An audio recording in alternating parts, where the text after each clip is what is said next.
Hello there, welcome to the National Exhibition Centre in Birmingham, setting for the 1999 Autosport International Motor Show. And for many drivers, teams and race fans alike, this is where the new season starts. As ever in motor racing, it's all changed for 1999. New to Formula One this year, the British-American racing team, a star attraction at the show and causing controversy already. Putting a positive spin on their hopes for 99, Stewart Grand Prix, launching their new car here and revealing some significant changes behind the scenes. There's far more to the show than Formula One though. Lots to see, lots to do too. We'll take you close to the action and pick up a few driving tips on the way. The live indoor arena's a big hit with showgoers every year. It's loud and proud with some real head-turners as usual. Well, that's just a flavour of what's to come from here in Birmingham. Thousands of fans will be here over the 3 days of the show. Plenty of star names too. Damon Hill, Jackie Stewart, Eddie Jordan and Colin McRae all on the guest list. And we can expect a few other familiar names to pop up as well. And talking of familiar names, here to help guide us through the action and atmosphere of the show, a couple of friends from ITV's Formula One team. I'll be right in the thick of it, down here in the live action arena. And I'll be taking these funky spring-loaded seats for a test drive. Yes, James Allen and Louise Goodman will be bringing us all the news and gossip. And of course, one of the big talking points right now is the launch of a new team in Formula One for 1999. So it's straight over now to the live action arena where it's all happening with James. Talk about a fanfare. This is the public launch of the most eagerly anticipated new Formula One team for many years, British-American Racing. They've got a lot to shout about. 97 champion Jacques Villeneuve, a pot of money from their sponsors and backers, and of course a very talented team of mechanics and engineers. Now this may be the public launch, but the official unveiling actually happened at the team's headquarters at Brackley, and I went along there. These guys don't do things by halves. Having confidently asserted they would be in a position to win in their first race, they've built a headquarters fit for their ambition. A 41,000 square metre facility near Silverstone. The press launch too was a confident affair. Over 500 of the world's press turned out to see the controversial unveiling of two different liveries, subject of legal activity between the team and the sport's governing body. The drivers will be Ricardo Zonta and Jacques Villeneuve. It's a big gamble for the 97 champion. The confidence is very, very high. I think everybody's been impressed with the first test, even though we had mishaps with the car. But that's easier to fix than to fix a slow car. And we didn't have all the aerodynamic bits. We didn't have springs or anti-roll bars to change, so we just had the car as it was and send it out of the pits and do a few laps, and it was actually already very quick, so you know, it gives us very good hopes. Last year you came off a championship with a car which wasn't really on the pace, but you still drove your heart out. You were very, very competitive all season in yourself. Has the misfortune of last year made you more determined for this year? It's been a good training. It's been a very good training. I'm a fighter and I love fighting. And when you're in the deep end, that's when you fight the hardest. And in general, that's what's has been suiting me the best in the past.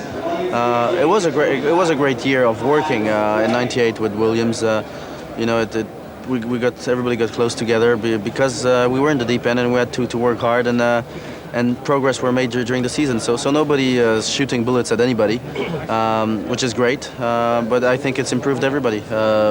Both Williams, because they've seen that they had a few areas to work on, and I'm sure they're going to be very, very competitive in '99, and it's been good training for me also.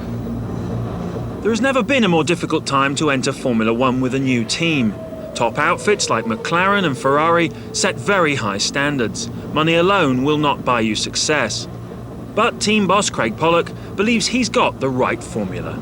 Very excited about it. It's been a hard time to get here, and I'm sure it's going to be even harder to get to where we want to go in the first race, but so far it's looking good. It's not really a laughing matter, but you must be the first Formula One team ever to go into arbitration against the governing body before you've even launched your first car. I mean, before we've turned a wheel. It wasn't the way we wanted to come into Formula One, but I will protect my commercial rights. Our commercial rights, what we put in the car, and that's how we pay our employees, and I have to fight for my employees. There's a tremendous amount of talk, obviously, about where you're going to be, and a lot of the opposition aren't quite sure where you're going to slot in, but just ahead of Williams and Benetton, behind Ferrari and McLaren, seems to be the top money. Is that what you're looking for? Our biggest competitors have to be the the two cars with the same engines as us, so that is Benetton and Williams. And if we can slot in above them, then that would be a huge success for British American racing.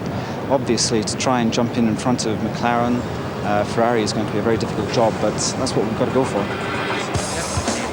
BAR making a somewhat controversial entrance into Grand Prix racing.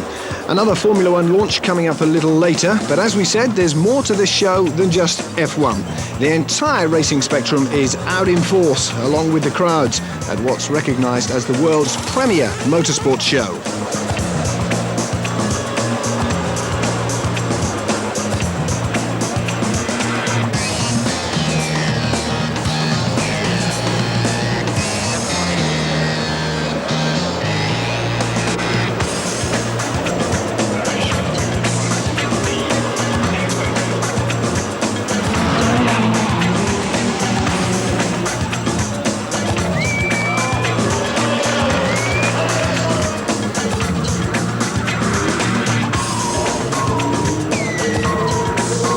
Right, time for our first blast of action from the live indoor arena. It's rallying first. Strap yourself in, hold on tight. Here's Louise. Well, I've done a bit of rallying myself, but this Ibiza kit car is a bit quicker than my Ford KA. And this man, Gwyndaf Evans, is definitely a better driver. Come on, Gwyndaf, show me how it's done.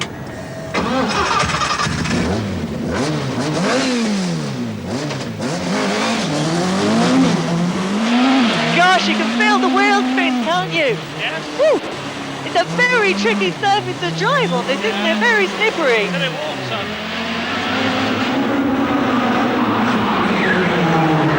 Oh. What kind of speed are we getting up here? It gets about 60 to 70 mile an hour. And what will she do when you unleash her in a Welsh forest? I'd a lot quicker. Yeah, I'll bet. I must admit, I think I prefer having trees on either side of me rather than these concrete barriers. Me too. Do you find this all a bit Mickey Mouse, or do you enjoy it? No, very much Mickey Mouse. Yeah, it's a bit frustrating for you. Fabulous to watch, though.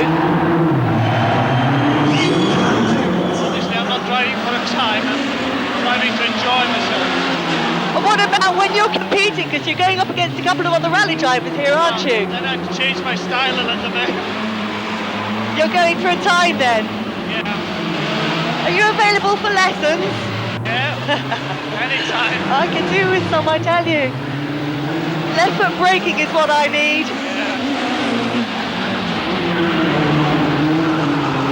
Tyres are coming a lot more now. You can feel them, can't you? Yeah. Bit of grip. Bit of heat in them, bit of grip. Heat in the tyres.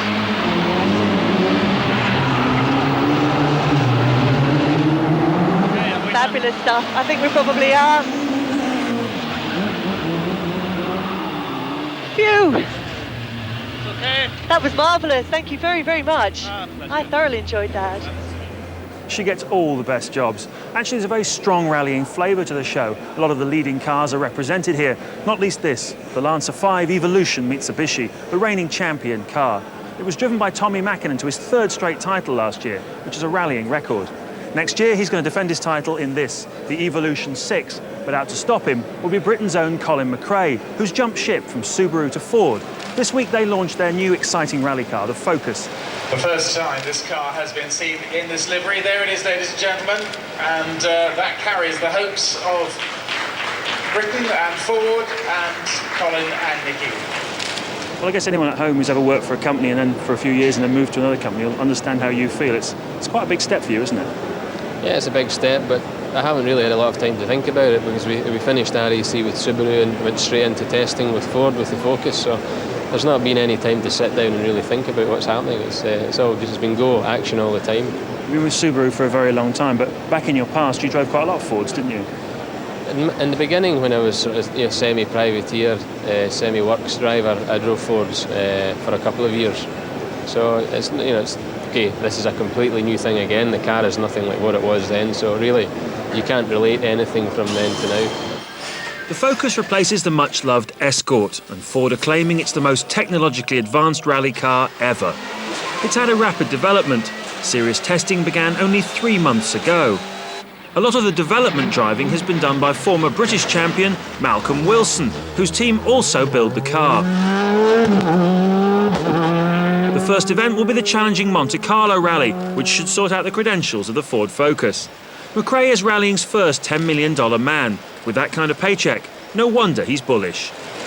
Yeah, I'm confident. I would be very disappointed if we don't win rallies. Obviously, the first half of the season is going to be quite difficult, but later on, the second half, we'll definitely be looking to win rallies. So who are the opposition? Seat has the Cordoba World Rally car. First seen last year, now it has a full rally programme. Keep an eye out for Gwyndaf Evans. Renault did the double last year in the British Championship, winning the drivers and the team's titles. Back for more this year, driver Martin Rowe. Vauxhall's Astra made its debut last year and this year has a full British programme with 2 cars. Alistair McRae has copied his brother Colin and jumped ship. He's left Volkswagen and he'll tackle the championship this year with Hyundai. One thing's for sure, rallying is in the best shape it's been in for years. OK, time to meet another familiar character from the world of motorsport. You'll know the name, you might not know the face though. It's cartoonist Jim Bamber, whose work features in many a motoring magazine. How's it going, Jim? Very well, thank you. Now, is this a labour of love for you? Because all of your work is connected with motorsport, isn't it? Yes, it is actually. I do like motorsport, but I'm a little bit of a cynic, really, but it all helps, you know, as a cartoonist. You have a favourite driver? Michael Schumacher, unfortunately. He thinks himself as Mr. Perfect, but happily for me, he makes a lot of mistakes. Schumacher mistakes? Surely not. Lots. So you can have a bit of fun with him. Great, yeah. Now, you've been good enough to do something very special for us here at the show, a drawing to commemorate something that's happening here. Can you tell us something about it? Not really. It'll have a musical theme. Just that. Interesting. All right. We'll let Jim get on with that, but we're going to take a quick break now from the NEC. After which, we'll be back with plenty of star names. Jackie Stewart, Damon Hill and Eddie Jordan for starters, and some cracking action from the live indoor arena. Back in a moment.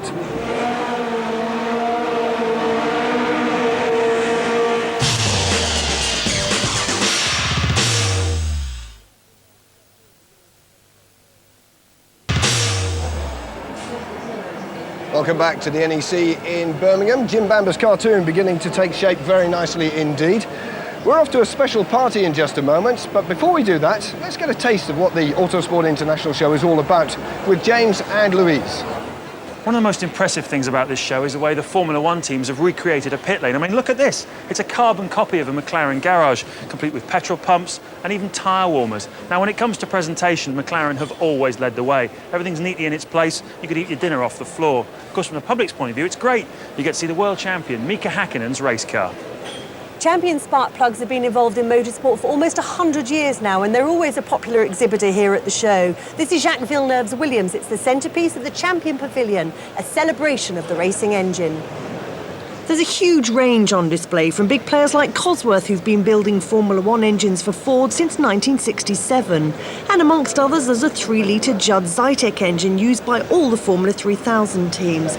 Not for everyday use, these engines will take you just 2,000 miles between rebuilds. The links between the show and the motorsport industry are obviously strong, but the links with the big personalities are strong too. Jean Alesi, Damon Hill, Giancarlo Fisichella and Alex Zanardi are all here. If you've ever fancied having a go in a Formula One car for yourself, well, this is the place to come. This is a genuine Benetton F1 car, and you can hire it for the day. It'll set you back about £20,000 though.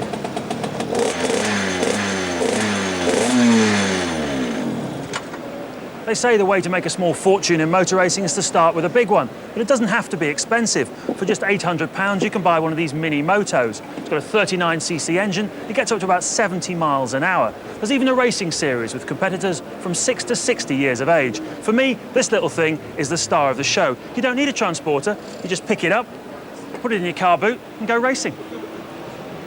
And what about this for a spectacular exhibit? £5 million worth of Jordan equipment, including every single car since the team started out in Formula One. This is the very first car from 1991, 92, 1993, 94, 95, 1996, 97, and finally 1998. This, of course, is the car in which Damon Hill scored that memorable win at the Belgian Grand Prix. And to celebrate that first ever Formula One win for Jordan, and a man who's had over 20 years in motorsport, Autosport International threw a special party. Alongside Formula One, there are few things in life Eddie enjoys more than a pint of the Irish with his mates and a game of footy. And there was a chance to indulge all three passions at the party held in his honour. Family and friends rubbed shoulders with the rich and famous, and everybody had a story to tell. AJ took me when I was going nowhere by the scruff of the neck, shook me up, and put me on the road to international stardom at the time, if you like. The last 5 races had 2 wins, 2 seconds, and retired by leading the other one. And then he got the camel money for 89 and signed up myself and Jean Alesi. And basically since then he hasn't looked back, you know, so he owes me.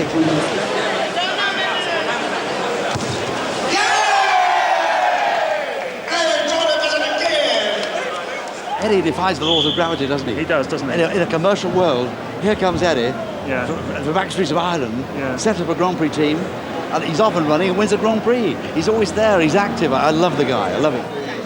This is me, Mum.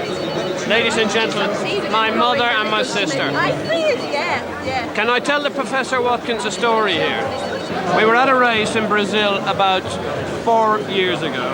I get a phone call from my sister to say, Eileen, Mammy, who is in her 80s, and she shut up, and she says,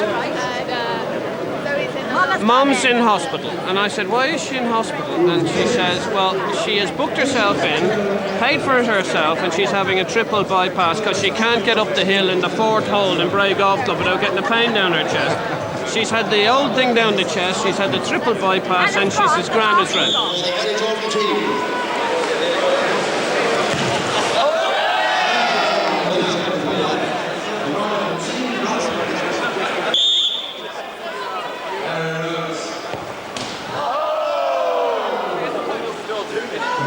I know nothing about Formula One racing, but since I met Eddie, you take a personal interest, and I was so excited when he won in the Belgian Grand Prix this year. And I think it's the first time I kind of watched Formula One racing, and I actually watched it again at night, the highlights again. So it was a good day for everybody involved. You know, he's happy when we're winning, and we're delighted when he's doing well. Does he come down regularly and watch the games? Yes, he sits right in front of me. Does he shout more than you? He's never passed on any information. No, nobody shouts more than me, no. I think he's an amazing man. He's absolutely incredible man and what he's done. And I was so thrilled for them. I mean, I have to say, I'm a massive Ferrari fan, so I watch all of that. But seeing Damon win that last year, was I thrilled to bits for him. Big fan of Damon's, and to see Eddie's face on the TV, you were with him, you know. Ladies and gentlemen, a big warm welcome. Here he is, Eddie Jordan and Marie Jordan. We'll leave the Jordans to enjoy their evening for the time being, with the promise of some tremendous after-dinner entertainment still to come, though. But it's back to the show now, bigger than ever this year. In fact, likely to be extended by a further day next year, such is the increasing global attraction of the event. Here's James again. Well, we're back in the Formula One pit lane. As we know, races can be won or lost down here on slick pit work. But increasingly in Formula One, we're seeing really aggressive race strategies. But of course, to make that stick and to win races, you need an aggressive driver. And they don't come much more aggressive than Alex Zanardi, the reigning IndyCar champion. Louise Goodman caught up with him. Well, welcome back to Formula One, Alex. Is it nice to be back? Yeah, very nice. It's a little sad because I had to leave a lot behind me. I built a sort of new life in the United States in the real meaning of the word, because I spent 3 years there and I met a lot of friends, had the opportunity to learn the culture of the United States, people, but this is a new adventure and I'm certainly very excited, so I hope it'll go well. So why did you choose Williams? Well, Williams was, it's always been one of the great, if not the greatest, technically speaking, team in Formula One. And for this year we have a completely new engine run from Supertech, which is supposed to be a big step forward. The car is supposed to be a big step forward.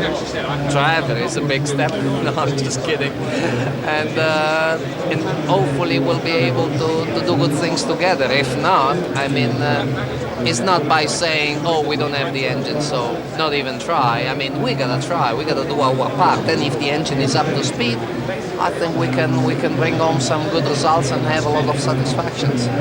Thank you very much, Alex. It'd be nice to have you back in the paddock again.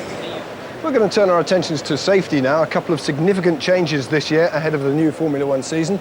James has the details. A few years ago in Formula One, they introduced these high cockpit sides to protect the driver's head and neck in the event of an accident. Well, those accidents still happen. The problem then is how do you get the driver out without making his spinal injury any worse?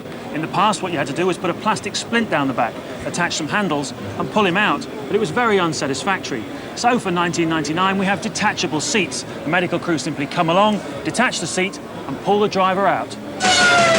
And here is a 99 seat. This is for extra head and neck support for the driver. You just do these belts up and lift it out. It's as light as a feather, but this is a serious piece of equipment. Could mean the difference between a full recovery and never walking again.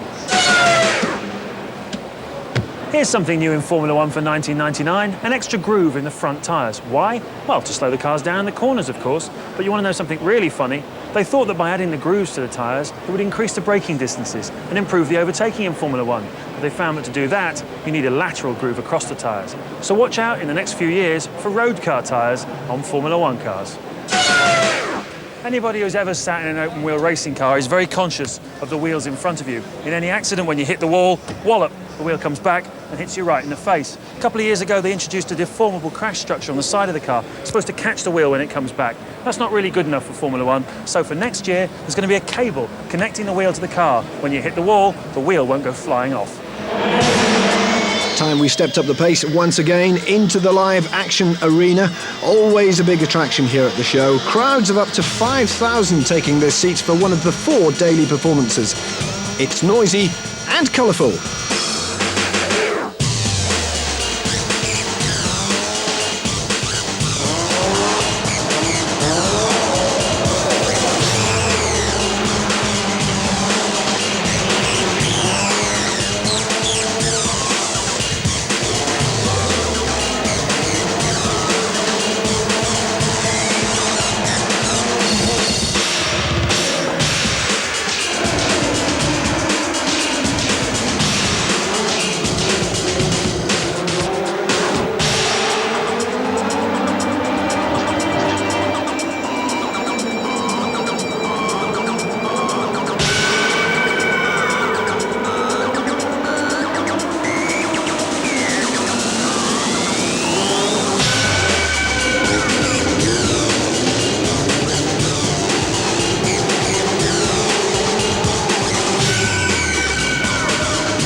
Cocktail of cars mixing it indoors here at the NEC. Rally cars, legends, F600s, Caterhams and stock cars. And there's a very competitive edge to it all, as we're about to see.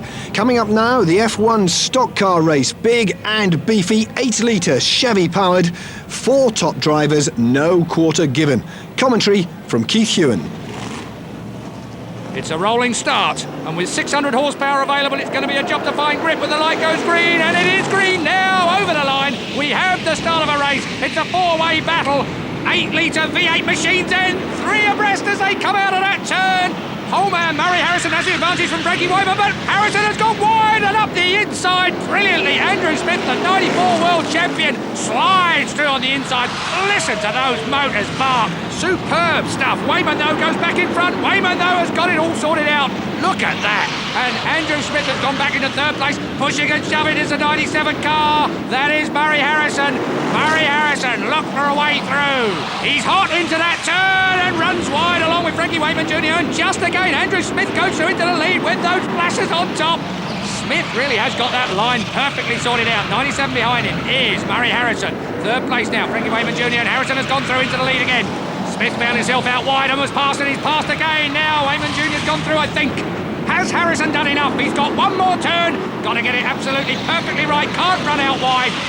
Harrison then into the last turn. He's going to power over the line. The checkered flag is ready while Clint Turrell spins out of this race. What a Formula One stock car race.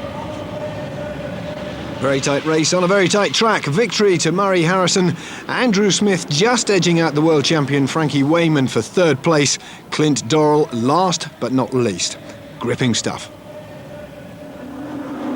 Touring cars continue to be the country's leading racing series. Last year saw a thrilling battle between Volvo's Rickard Rydell and Nissan's Anthony Reid, with strong manufacturer interest from Renault, Honda, Peugeot, Ford, Audi and Vauxhall. No one's ever won back-to-back titles. Can Rydell break the mould? He'll certainly have his work cut out. Renault has Jason Plato and ex-Formula One star Jules Bouillon. Honda's strike force features James Thompson and Peter Cox.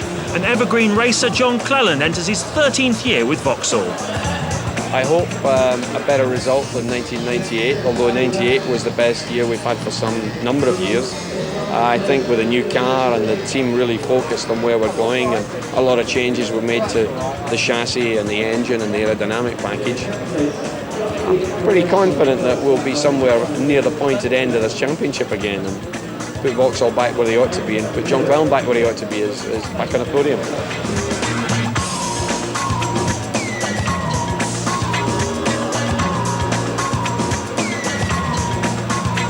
So check out the touring cars this year and unlock the boy racer in you. If it's racing style wheels for your road car you're looking for, then this has got to be the place to come. The cheapest one's about 70 quid, right up to these babies at £500 a corner.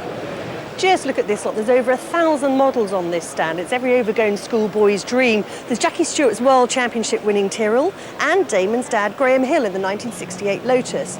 And for just £10, you can take home your very own Michael Schumacher. But this would be my choice. Aston Martin DB5. I think it's beautiful. Merchandising is big business in Formula One nowadays. Michael Schumacher makes $50 million a year from selling caps and other items. Last year on ITV, we got Michael to sign one of his hats. We put it in a competition. We had 60,000 entries. You can buy all kinds of things nowadays, even CDs. Check this out.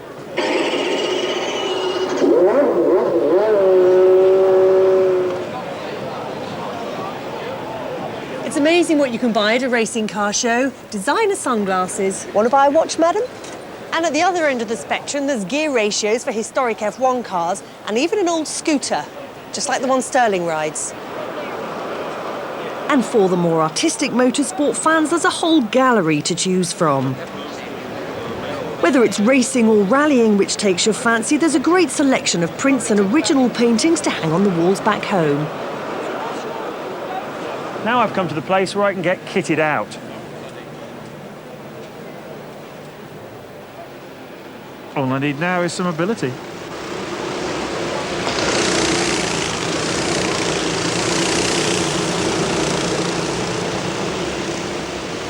This definitely isn't one of those shows where you just walk around looking at the exhibits. There are all sorts of stands where you can have a go yourself, like here at the Silverstone Karting Arena.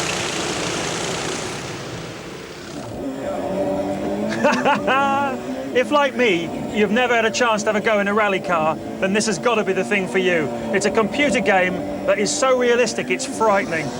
I'm doing a stage of the Acropolis Rally at the moment, and I tell you, I can feel every bump and every stone of this dusty Greek road.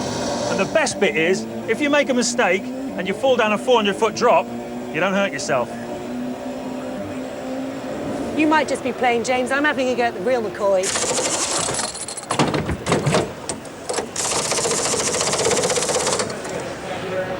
Right, high time, I think, for another progress report on that cartoon with Jim Bamber. How's it going, Jim? Very well. So what have we got? Frentzen, Hill, and I recognise this character too. Eddie Jordan. Right, so a bit of a theme developing here. Music, Jordan. Looking forward to the new year, I think. Sounds very interesting. All will be revealed after the break.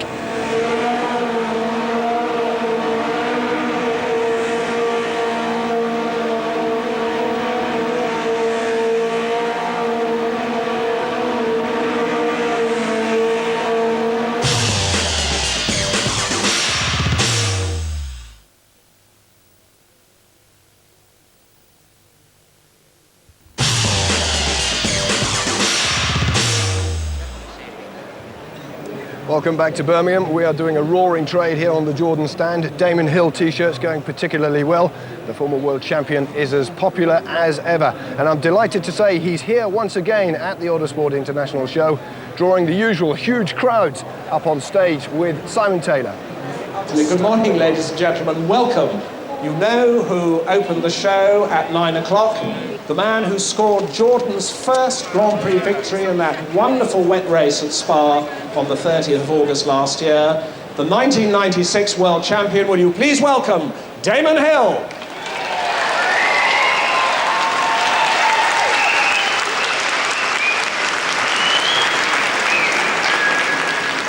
What we'd really like is to get some questions from people down here. So I'm just going to wander up and down and you can wave at me. Yes, madam, give us your name first. Morning, Damon. My name's Karen. I see you often at Silverstone.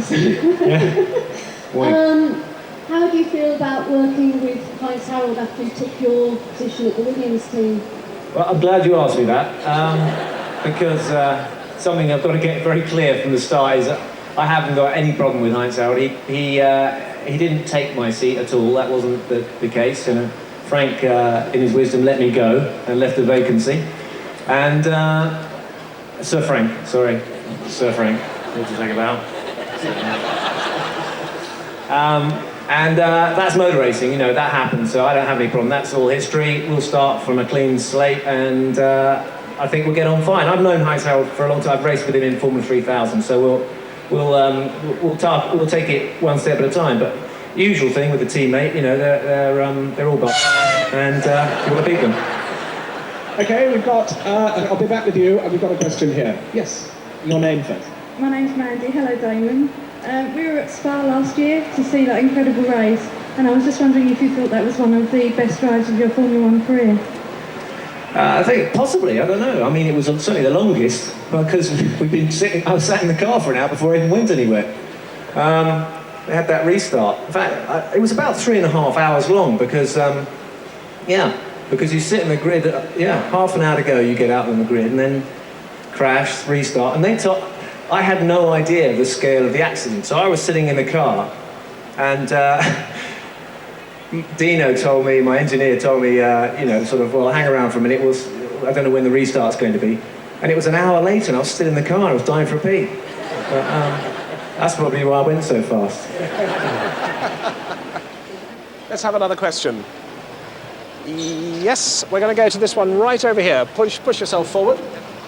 Hello, Damon. My name's Chris. Have you ever thought about making a move to IndyCar and showing him how it's done?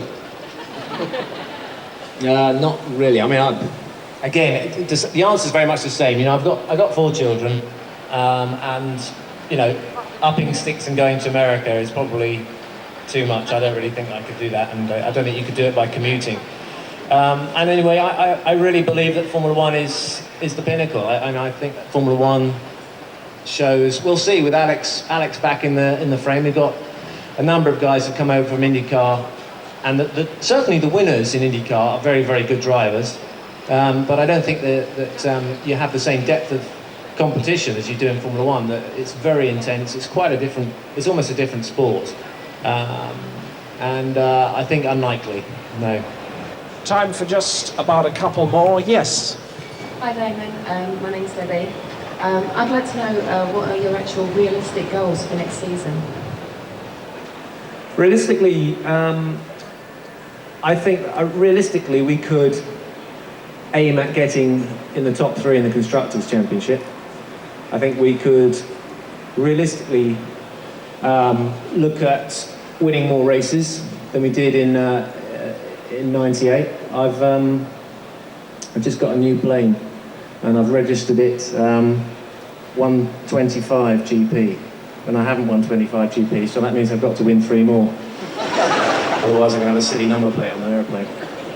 Okay, we've got time for one more question, and you're very keen to make it. Push yourself to the front.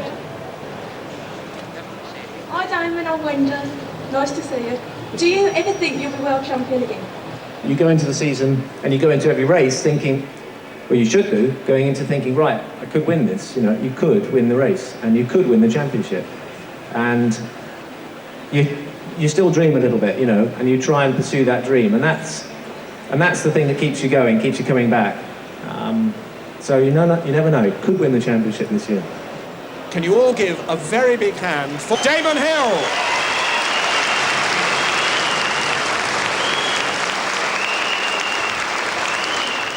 Well, 1998 certainly was a great year for Damon and for Jordan, and I'm sitting in the actual car in which Damon won that emotional Belgian Grand Prix victory. And things look good for 99 too. Stability is worth an awful lot in Formula One, and the team should be able to build on the success that they had at the end of last year, while some of their rivals changed drivers and changed management.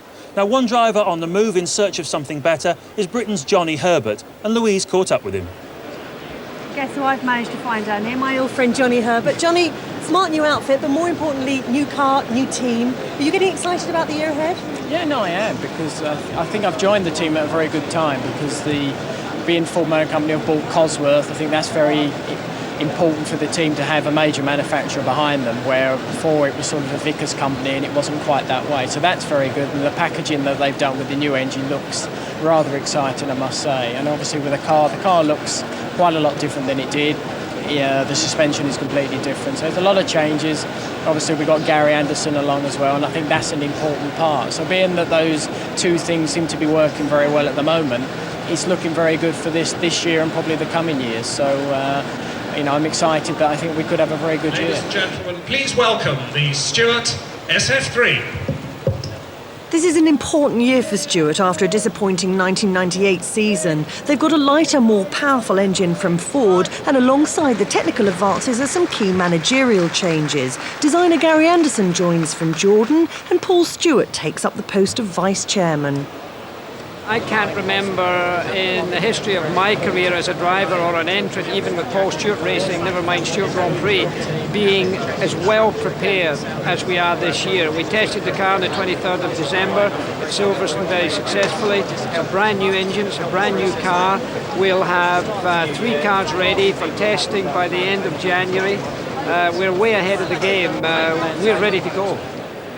We've seen some great racing on the Champions of the Future series on ITV, and this is the first step on the ladder to being the new Michael Schumacher. It's called a cadet kart. You get in it when you're about 8 years old. I think you'd need to be. It costs about £2,000. Stick with it for a few years and you'll end up in one of these. A national junior kart. Costs you about £3,000 or £4,000, but watch out. Some daddies spend £50,000, £60,000 a year on their kiddies racing. It's no joke. Karting is now a serious business, as the sheer variety of kart stands demonstrates. Over 9,000 youngsters hold karting licences in the UK, and their numbers are growing every year. You can see why. Schumacher, Coulthard, Hakkinen and Herbert all started out in karting. It's the best training ground there is for Formula One. Remember Andy Green? He's the man who set a new world land speed record back in 1997. Well, he's at it again. He's going back to America to try and record the fastest ever speed in an MG. And this is the car he's going to be using. Look out for that one in August.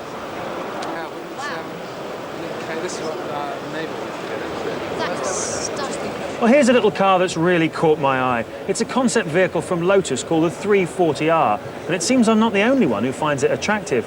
Lotus have had so many inquiries about it, they're thinking about putting it into production.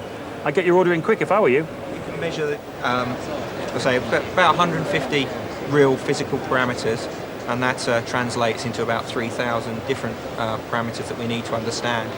Down here at the Jordan garage, I found something quite special. That is a telemetry system. That will enable the engineers back in the garage to monitor exactly what their car is doing whenever it goes out on the track. You very seldom get to see one of those. Yeah, so we can change these screens at a click of a button. We could be looking at the performance of the engine or the gearbox or suspension. You know, we can send the information back about the suspension on the car and all the movements that are happening during a good qualifying session or something like that. We get this in real time, so as the car's going around the circuit, you see it going around on television, we can see it going around as a little dot on the screen here. So we know exactly where it is at any point of time and what's happening there, so we can again correlate that to the sort of things we expect to happen going into each bend.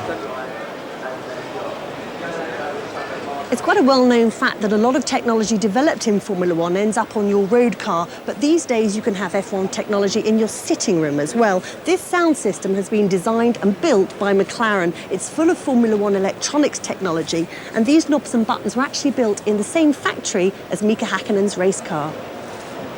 Damon Hill calls Eddie Irvine the number 2 driver with the number 1 mouth. This is great. It's what a lot of Grand Prix drivers would love to do.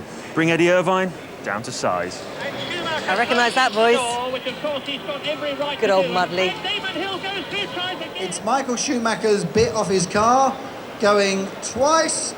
£150. Thank you very much, madam. Got your money with you? Well, you can take part in Benetton's Formula One auction. $6.50. They've got all kinds of things to sell. Driver overalls, helmets, bits of cars, even complete cars. And don't worry, if you're not cashed up, you can always use plastic. Mind you, I'll let you into a little secret. Looking around here, I can see an awful lot of ladies who don't look like they're buying kind. I think they're just here to ogle Giancarlo Fisichella.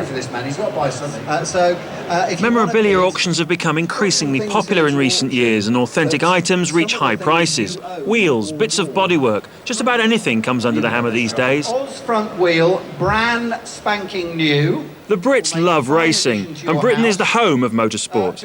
It's only fitting then that foreign drivers who cut their teeth here should come back to visit. Drivers like Jean Alesi. Okay, we're at £90 so far. Jean, it's great to have you back in Britain. Obviously, the British motorsport industry has played a big part in the beginning of your career, hasn't it? Yeah, but it's not only the beginning, you know, it's English input in Formula One are everywhere. And of course, I start with Eddie Jordan, and then with Ken Tyrrell. And now I'm in a Swiss team, but with English race engineers. So, I mean, England is obviously a kind of heart of motor racing. Even if in Italy there is Ferrari, it's completely different. This should be another fabulous year for Formula One. The 98 runners-up, Ferrari and Michael Schumacher, start the year as favourites, but they'll have another tough fight from the 98 champions, McLaren.